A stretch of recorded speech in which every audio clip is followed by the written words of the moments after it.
अब भी उसकी आंखें तो किसी ने नहीं देखी, खुद प्राण सर ने भी नहीं देखी होगी शायद। अपने ज़माने का फुल टू मॉडर्न टीनेजर है वो। आंखों को ढकते हुए लंबे बाल, चुस्त दुरुस्त काया और दिल्ली की गलियों में मस्ती करते हुए फिरने वाला एक किशोर। क्रिकेट का दीवाना, एक फ्लर्टी बॉयफ्रेंड, क्लास में हमेशा स्लीपिंग मोड में, हमेशा दोस्तों का दोस्त, बिल्कुल टेक्नो सेवी, मस्त मौला, ये सब उसके व्यक्तित्व के अनेक पहलू थे।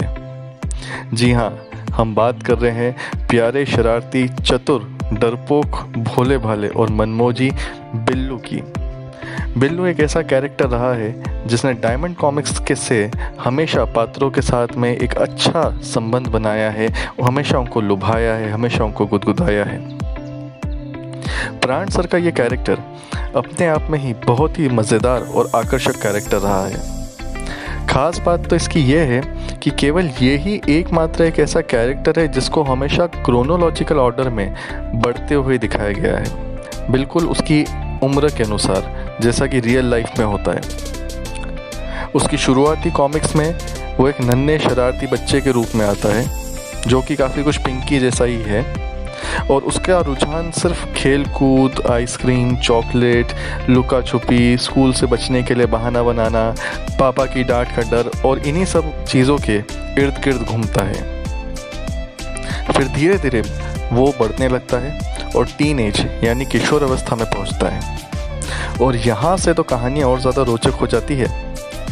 लेटेस्ट फैशन में रहना, मोबाइल कंप्यूटर में खटर पटर में दिलचस्पी दिखाना, रातों को हॉलीवुड की मूवीज़ देखना, स्कूल में क्लास के वक्त खर्राटे लेना और अपनी गर्लफ्रेंड जोजी के साथ में मस्ती करना, और हाँ बिल्कुल बेशक हर वक्त क्रिकेट खेलने के लिए तैयार रहना, ये सब उसके शौक़ और उसकी पसंद थे।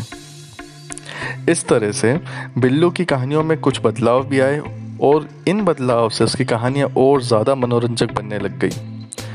ज़्यादातर हम देखते हैं कि जो कॉमिक्स में हीरोज़ बड़े होने लगते हैं तो चाहे उनकी पावर बढ़ जाए लेकिन उनकी स्टोरीज़ का मज़ा कम होने लगता है, फिसड्डी से होने लगते हैं। लेकिन ये जो कैरेक्टर है ये अपने आप में ना केवल उम्र में बढ़ता गया, लेकिन इसका जो हर अंग था वो और ज़्यादा मज़ेदार होता गया। और इसमें उसकी जो मेन कहानी थी वो हमेशा टीनेजर जीवन के आसपास घूमती रहती थी, जिनको देखने पढ़ने में बड़ा मज़ा आता था। बिल्कुल वैसे ही जैसे कि हम यूनाइटेड स्टेट्स के आर्ची कैरेक्टर के बारे में बात करते हैं तो वहाँ पे भी जो उसकी प्रॉब्लम है वैसे ही इंडियनाइज सारी प्रॉब्लम हमें बिल्लू के रूप में दिखाई दी। और सबसे बड़ी बात, कहीं पर भी ऐसा नहीं लगा कि बिल्लू किसी और कैरेक्टर या आर्ची या किसी और ऐसे विदेशी या भारतीय कैरेक्टर की कॉपी, ऐसा कभी भी नहीं लगा। वो हरदम अपने कंधे पर शान से क्रिकेट बैट को लेकर या कई बार एक कैप पहन के एक हाथ से बॉल उछालता हुआ आते हुए दिखाई देता था, और उसकी कहानियाँ हमेशा क्रिकेट से तो जुड़ी हुई होती थी। मतलब उसका जो रुझान है वो क्रिकेट में साफ दिखाई देता था कि अपने सोसाइटी में चौके छक्के छुड़ाता हुआ, मैदान में छुड़ाता हुआ। और उसका एक और जो बड़ी मज़ेदार बातें थी वो थी कि बजरंगी पहलवान से आए दिन वो पंगे लेता रहता था, कभी उसको मूर्ख बनाता था, कभी उससे जान बचा के भागता था, या कई बार तो उससे अपनी हड्डी पसली तोड़वा के भी वापस आता था। और जहाँ तक बजरंगी उस्ताद है वो तो अपने आप में रुस्तम हिंद है। उनके डर से तो वो बचपन से उससे बचते हुए बिल्कुल जब वो टीनेजर किशोरावस्था में आ जाए तब भी डरता भागता रहता है, और लेकिन मन ही मन उसका हमेशा एक सपना रहता है कि वो भी बजरंगी जैसा ही या उससे भी ज़्यादा अच्छा गबरू तंदुरुस्त जवान बने। इसी के साथ में वो अपनी क्लासमेट और उसकी जो पड़ोसी है जोजी, उसके साथ भी रोमांस करता रहता है। एक रोमांटिक से उसकी रिलेशन उसमें दिखाई देती है। कभी वो उसको स्कूटर पे लेके घुमाता है, कभी फास्ट फूड के लिए उसको रेस्टोरेंट ले जाता है, तो कभी कोई टीनेजर जैसी प्रॉब्लम उससे जूझता रहता है, जैसे कि उसके जेब में केवल 50 या 100 रुपये होना, और मन ही मन तिकड़म लगाता है और कोशिश करता है कि जोजी की नज़रों में वो हमेशा एक हीरो बनता रहे, या अपने दोस्तों को गब्दू वगैरह के साथ मिलके एक अच्छा टाइम पास कर सके। साथ ही साथ स्कूल में कोई नई स्टूडेंट आई तो उस पर अपना इम्प्रेशन जमाना, ये सारी चीज़ें बिल्कुल एक टीनेजर के समान करता था।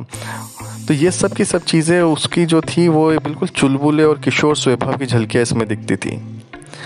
एक और इसमें बड़ी अच्छी बात रही बिल्लू के कैरेक्टर में कि वो एक कच्ची उम्र का मिडिल क्लास फैमिली का दिखा, जो कि कई बार बिल्कुल एक तंग जेब मासूम आशिक जैसा भी दिखता था।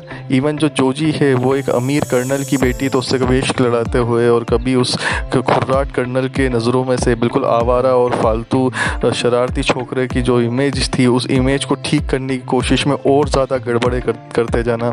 वो सारी चीज़ें, कभी उस कर्नल की आवाज़ को सुन के डर के मारे कूद जाना, और कभी उसकी राइफ़ल की जो गोलियां, क्योंकि कर्नल इतने गुस्सा आ जाते थे कि उसके ऊपर गोलियां बरसाने लगते थे, तो उनसे बच के निकलते जाता है। तो बिल्कुल एक दिल फेक आशिक जैसा कैरेक्टर भी इसका दिखाई दिया यहाँ पे। और इसके ये सारे के सारे किस्से बड़े ही मज़ेदार और बड़े खिलखिलाने वाले थे। मतलब वो अपने ज़माने के टिपिकल टीनेजर का एक रिप्रेजेंटेटिव, एक प्रतिनिधि है हर चीज़ में, चाहे शौक हो, चाहे कारनामे हो, चाहे इश्कबाजी, कुछ भी हो। तो ये जो कैरेक्टर है, इसलिए ये डायमंड कॉमिक्स का सबसे फेमस कैरेक्टर्स में से एक है और बहुत ही प्यारा कैरेक्टर है। ये अपने आप में एक मज़ेदार कैरेक्टर है, और आज भी आप कभी भी बिल्लू की कोई भी कॉमिक्स उठा लें और कभी भी उसको पढ़ने की कोशिश करें, तो वो आपको हमेशा वो ही मज़ा देगी जैसा कि वो पहले देती थी। तो ये कुछ यादें हैं कॉमिक्स की, जो कि हम बिल्लू के बारे में यहाँ पे आज बात कर रहे थे। मैं उम्मीद करता हूँ कॉमिक्स यादें का ये जो आपका एपिसोड था बिल्लू का, आपको बहुत ज़्यादा पसंद आया होगा। इसलिए जाते हुए मैं आपसे एक रिक्वेस्ट करूँगा कि प्लीज़ प्लीज़ प्लीज़ हमारे चैनल को सब्सक्राइब कीजिए। अभी तक हमारा वॉच टाइम बड़ा अच्छा आ रहा है, लेकिन मैं उम्मीद करता हूँ कि आगे भी आप हमारे चैनल को ऐसे ही प्यार देते रहेंगे, और सब्सक्रिप्शन ज़रूर कर दीजिए। मिलते हैं अगले वीडियो के साथ। Thanks for watching.